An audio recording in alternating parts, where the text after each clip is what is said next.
Recently, I played in a pool tournament and actually got first place, although I did make a ton of mistakes to do it. So in today's video, we're actually gonna recap and go over those mistakes because I was able to film those matches. We're gonna try them on the table as well. And at the end of the video, I'm gonna show you my best shot that I had from the tournament that I was also able to catch on camera. To start, let's go ahead and look at one of the games from my very first match where I ran 7 balls and unfortunately missed the 8. All right, let's see what I did wrong during this run. So right now I'm going and shooting the 6 ball because I can squeeze by, actually the 1 ball, because I can squeeze by that 11. The goal for that shot, I believe, was actually to go around the 15 and get shape on the 2 into that top left corner. Now I have bad position for just about every shot. The 3 ball I do see as an option for down here in the corner. So I was able to take that, put some backspin on the cue ball. Now this was a fun one I thought I could do in the corner, and I just wanted to go around that 12 ball there. But I didn't put enough speed on it, or I put too much speed on it. I don't quite remember, but I knew that where that cue ball was is not what I wanted. I think I opted out for the for the 7 ball last second. I was able to control my speed because I already looked at that angle to see if the 7 would go past the 13 earlier in the match. Now I just want to kind of lay it up and get good shape on the 6, but that was not the case as well. On that one, I definitely overhit it, especially when I knew it was going to go off the rail. I thought it was going to go half the speed, closer to where that 11 ball is. Now I have to really play with this cue ball to get shape on the 8, and I do see an opportunity to go straight up and down. I get shape on the 8. It's not an easy cut. Because of that, I did miss. And I wasn't even thinking about the scratch. I don't know if it would have gone because it did nudge that 10 on the way in. That was definitely a run out I just couldn't grasp the speed of. So because I ended up getting bad shape on almost every shot, I want to go ahead and recreate this run out and see if I can do it in one attempt on my own home table. So let's go ahead and jump over there now. We now have every ball in place as best as I could see based on the footage from earlier. I also tried to orientate the balls so that way it looks pretty similar as well. The first shot, because we didn't have a clear shot here, the first shot was this clear shot on the 1 into the side.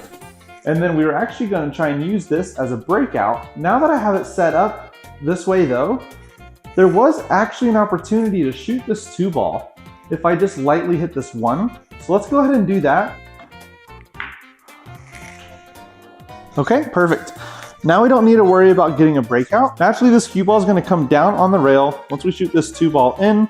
I do want to try and play every ball the same. Well, I guess I can't shoot every ball the same because I'm already getting a shot on the 2. I'm going to shoot this 2 into the corner from here. The cue ball is going to come off the rail and then up table just a little bit. I can squeeze the 3 down in that corner. So let's go ahead and do set up for that. I think now would actually be a good opportunity to shoot the 4 afterwards. So let's go ahead and do that. Let's set up for the 3 into the corner. Cue ball is going to come back here, and the 4 we're going to shoot next. Oops. All right. Well, that was a failed attempt. Let's go back and watch the next clip. Let's come back over here and let's analyze a run that I had against my pops. So I am solids during this run. And I have the 7, 6, 4, and 2 ball in that order. And then if you actually look at that orange, I have the 5 ball.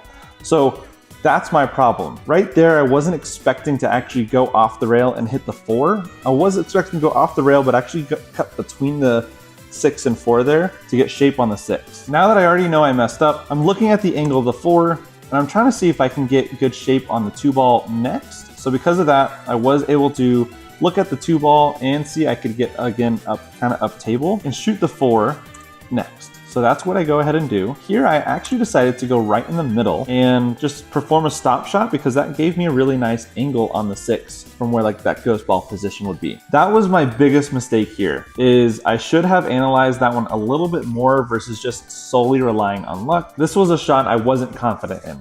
I could try and cut it into the side. I actually go to the side to see if I can. If I hit it too soft, I'm gonna get shape on the 8, but the 5's not gonna go in.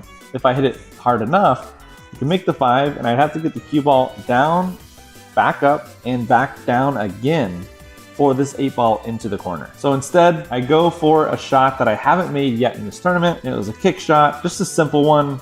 I barely missed the 5, but I did over I did overcut it, over angle it, I guess you could say. But if I were to make that 5, I would have definitely had shape on the 8 ball. But because of that, I ended up giving my pops ball in hand. I did end up winning this one just because of another error, just some bad shape, unfortunately. But I was able to win this match, and that was kind of the end, which secured first place for me and kind of sent my dad to the loser's bracket for the first time. Let's go ahead and recreate this 5-ball shot and see if I can do it any better. All right, let's hope that this attempt goes a lot better, but we are gonna change things up. Last time I was trying to kind of do a better route. This time we're gonna shoot the 5 into the side and see if I can get shape down and back. This shot though, I went for the harder shot and I should have thought about it a little bit more, but I went for a kick and I don't know why. I got super lucky being able to win this game.